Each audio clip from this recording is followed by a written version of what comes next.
Welcome back. This is Bryan Vogt with Ready, Set, Sold. Thanks so much for joining us this Saturday. How about those Cardinals? Boy, just as we were digging their grave, all of a sudden they've risen. So that's a cool thing. If you're born here like I am and raised here, or even if you're a transplant, it becomes kind of, built into your DNA that you're going to be a Cardinal fan and you're rooting the Cardinals on. So that's been a great thing. So anyway, what we were talking about the last segment is kind of tying into about all the reasons why you should update and why it can get you top dollar and so many other things it can help you with. Let's start talking about the three areas that you really want to focus on. And the things that you want to focus on is the improvement on the inside of your home. Okay, the current living space now is what you want to focus on. And those areas are number 1, kitchens and bathrooms, number 2, flooring, number 3, painting. Those are 3 things that you really want to focus on. And let's kind of dig a little deeper into all 3 of those. On average, by industry standards, carpeting and painting last for about, on average, 3 to 7 years, depending on how much wear and tear. So if you're in that situation, that would give you a good indication that carpeting, flooring could be something you want to change. Also, that your painting also can make those changes too. The same thing, though, goes with kitchens and bathrooms, depending on when you hit. Sometimes people hit it in a great area that they've had the updates, and the average seller now lives in their home about 7 years, 5 to 7 years. So you might have hit in that range. You already had an updated kitchen when you bought, so that would be a great thing, and even bathrooms. But if you didn't, maybe you caught it on the end, or you've been there longer. Then you want to start focusing on that. You want to start looking at the flooring in the kitchen. You want to start looking at the countertops. You want to start looking at the faucets. Those things change. The sinks. Most of the time, the good news is you're not going to have to replace the cabinets. You may have to resurface them, but you're probably not going to have to change them. Rarely does that happen. So again, some of these things right now, what's popular right now is splashes. And so again, putting a nice black splash on there, but you want to always stay in neutral colors, always neutral colors.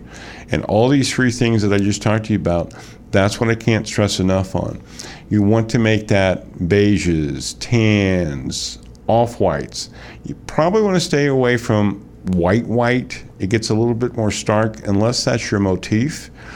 For example, we just sold a house recently, and their motif was white, and they had white couches and chairs, and everything was white, and the walls were white, and it was beautiful. And they put it on the market, and they had a great success.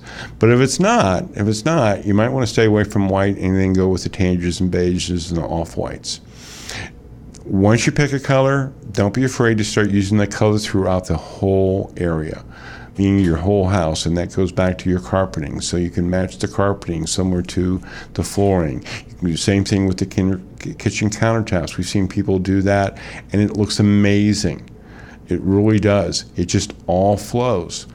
Because understanding that buyers, not only do they want the updates, in most cases they expect the updates. Again, we had a story about a buyer that, they had a house that was updated, but it was just a little bit too small. They sure didn't want to have, and just so you know, they had bought it. When they bought it, they had done some of the updating. Some of it was already done, but they sure didn't feel like doing more updating on the next house they bought. And again, they were paying, the situation was a $100,000 home. I believe it was in Belleville. They were moving to O'Fallon for a $200,000 home. And they sure wasn't going to looking to try and put another $10,000 or $5,000 or even $3,000 into it. They usually just say next. They just go on to the next house. There's not a big discussion for most buyers. And that's important for you to know too. So as we were talking about before is bringing this all together with the colors, because buyers are trying to see themselves in your house. And when you neutralize it, it gives you as a seller such a huge advantage. Now they can, if they want to make color changes, that's fine. But now they can see themselves in there. The other problem that you have with colors, and especially carpeting can be a real issue, especially color carpeting. If you have that in there, you really want to neutralize that, because green carpeting is not something that most sellers usually go for. It doesn't match with anything, and it just maybe is something that's maybe a personal thing for you as a seller and worked great for you, but now you're trying to get top dollar. So you want to make sure that you're keeping those colors all the same. what I mentioned before about seeing themselves in the house, but also they may even like the color that you picked out. Maybe it's maybe, we've had crazy colors in houses, and that's okay. The trouble is they don't feel like it's their house, and they just can't get it.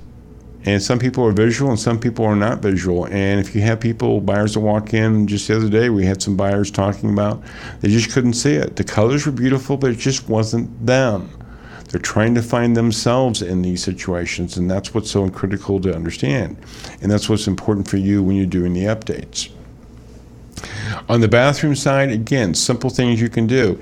Just changing out the shower curtain sometimes can make a big difference. You may or may not have to do as much. Talk with your agent, have a discussion with them. Again, 3 to 7 years, if that's been the date, it's time to make a change.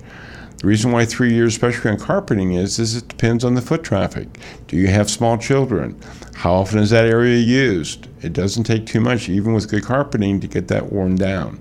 So you want to make sure that all those things are in place. So it's 1, 2, 3, kitchens and bathrooms. And again, those could be simple as changing out faucets. It could be simple as changing a shower curtain. Or you may need more. And understand, if you do need more, then would strongly encourage you to do it. Same thing in the kitchen. Go back into the countertops, as we mentioned before, as the sink, as far as the faucet. Make sure the flooring is there. You want to just make sure that you're updating to what the market is in your area. We'll talk more about this next week, but you don't want to put in a $150,000 house. You don't want to put in quartz, or you put in maybe necessarily even ceramic tile. You don't want to over-improve, and that's sometimes people get into that problem. They think if they just spend another $2,000 or $3,000, then it'll work out and things will be fine. Well, you're probably not going to get that investment back. So that's not a direction that you want to take. So those are the 3 things that we talked about. We've talked about them before, but I can't stress it enough how important it is to have all those 3 things working, because in the next segment, we're going to be talking about sellers that unfortunately did not take that direction. That maybe they did 1 of them, maybe they did 2 of them, but they didn't do all 3 of them. And it didn't turn out so well. And also some of them that didn't do any of them. So you don't want that to be you. And so that's why we're going to be talking more about that in the next segment. In the meantime, while we're getting ready for break, tons of people have already read the book, been very blessed with that. They've already ordered the book. Again, if you're just thinking about selling your home, maybe you're getting ready to pull the trigger. That's fine. Order the book, go to readysetsold.org, not.com, readysetsold.org, not.com, and get the book. Maybe a year or 2 years out. We just had a client that was literally a year and a half out. We got in the book, they got everything ready to go. When we put it on the market, we were fortunate enough, or they were fortunate enough, or vice versa, either way, that within 7 days we were able to get a full price offer, and they were ecstatic, and they got to move on with their lives. So great things can happen.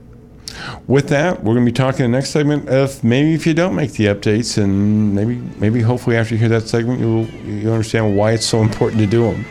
You listen to Bryan Vogt at Ready, Set, Sold. We'll see you in the field.